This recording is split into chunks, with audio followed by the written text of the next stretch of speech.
Now, social media has been in an uproar over Michael B. Jordan and the Lori Harvey breakup. Now, depending on what you believe in or what you think, some people are saying, oh, she wasted his time, he's such a great guy, and the other side is saying she's young, she needs to live her life, build a career, whatever it may be. Now, it's interesting to me why so many people care about celebrities' lives. Now, that's a whole nother topic in itself. If you want me to do a video on why we care so much about celebrity gossip or just celebrity news and life, period, put it in the comments if you want to see that. But right now, let's talk about the Lori Harvey and Michael B. Jordan situation.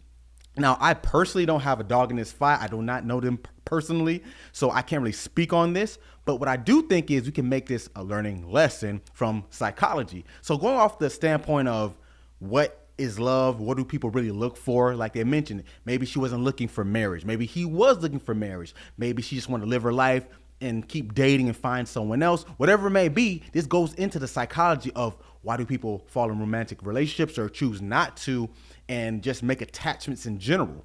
Now, there's something called The Science of Happily Ever After. This is a book by psychologist Tashiro.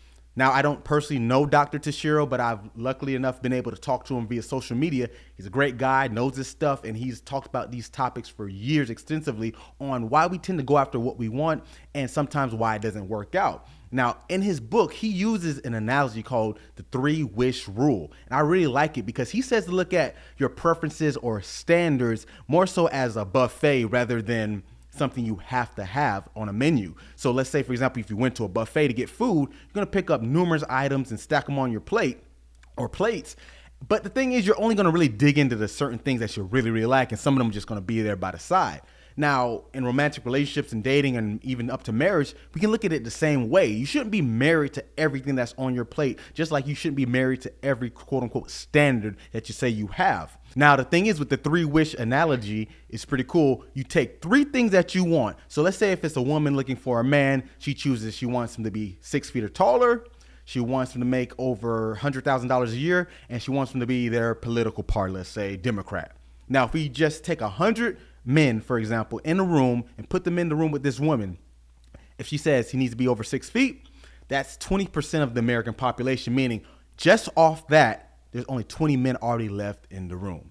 Now, when it comes to earning, only about 10% of people, let alone men or women, make over 6 figures or 100,000 in America. So now you can just say there's only about 10 men left. Now, let's say Democrat, Republican, let's call that 50-50. So half of 10, there's only 5 men left. And that's being very optimistic. And the thing is, we haven't even taken consideration, do you think that they are funny? Do you think that they're attractive physically? Those type of things. You think they have good character traits? And also on top of that, they have to like you back.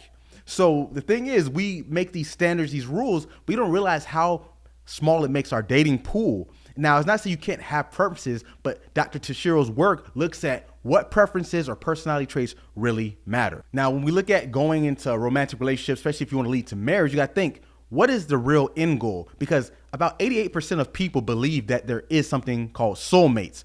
But this kind of sheds responsibility when it comes to finding the person. Typically, when people fall out of love or relationships, there's always the blame game of who ruined what, or they were a toxic or bad person.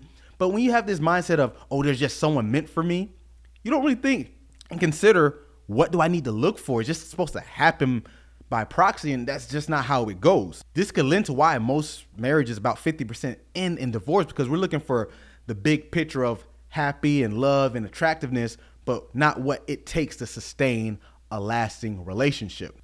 Now, what Dr. Tashiro found was one of the biggest personality traits you should look for when it comes to finding a sustainable, lasting partner is agreeableness. Now, there's something called the Big 5-factor personality model, and there's 5 different traits. There's openness to experience, conscientiousness, extroversion, agreeableness, and neuroticism. Now, agreeableness tends to be people who work well and cooperate well in groups or with others. They're not going to be too argumentative. This doesn't mean necessarily they're a pushover, but they're going to open up their mind to what you may have to say. Now, you can see in a marriage or a romantic relationship how this could be very important. Now, the problem with agreeableness, especially when it's in men, is often seen as the nice guy. You ever heard the term nice guys finish last? Well, this is where this derives from. Now, this person may not be the sexiest on paper. He may not woo you out your seat, but he is going to be there long term. He's going to cater to your needs from a romantic standpoint and other aspects. And this is important because if you want a relationship to last, you have to be able to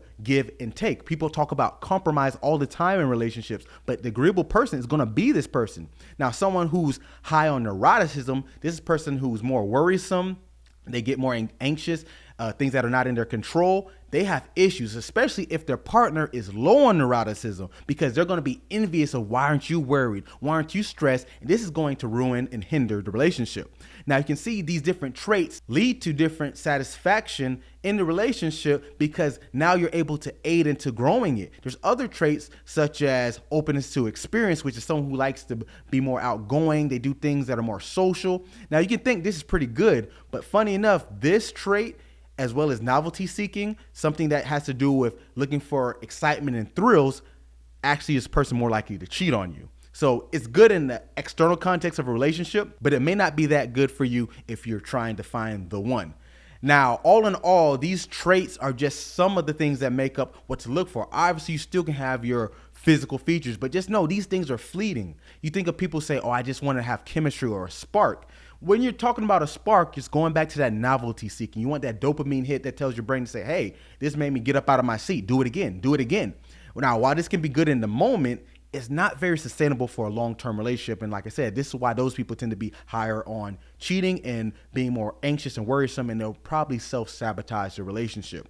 Now, if we look at the whole situation with Michael B. Jordan, Lori Harvey, you can maybe take some of those in consideration. Now, considering that they're both pretty successful in their own right, it may not come down to finances, but it definitely can take it into consideration of maybe he wasn't the type of person that she wanted. Physically, maybe it was there, but maybe he was high on agreeableness and she wanted someone a little lower. She did date Future, right? So he's a known bad boy, and these are typically the ones that give you that novelty, thrill-seeking feeling. And while it feels good, she's only 25, like people say. Maybe she wants to see what else is out there, live her life, but this is not what it takes to be in a long-term relationship. So get your mind right, and thanks for letting me break it down.